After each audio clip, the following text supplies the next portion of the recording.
In this video, I'm going to show you a new little chart type addition that we have for the project status map chart.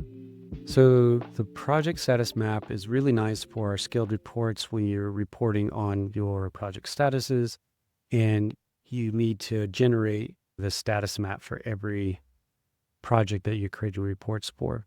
So there's already this map and it's available, and there's already a bunch of styling options that you can use in order to make it specific to the way that you like it to look. However, we've added the ability to use icons. You can change the colors, you can change the shapes, things like that already, sizes, all those features.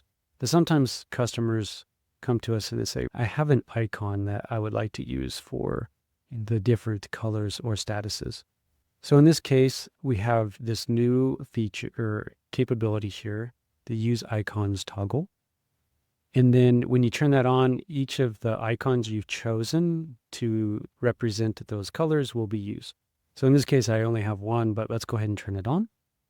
And you can see I now have a smiley face that's a green one for green. And I can go set some others here. So it's as simple as choosing the icon, and I'm going to hit plus, and then I'm going to choose neutral. I have these icon sets here already.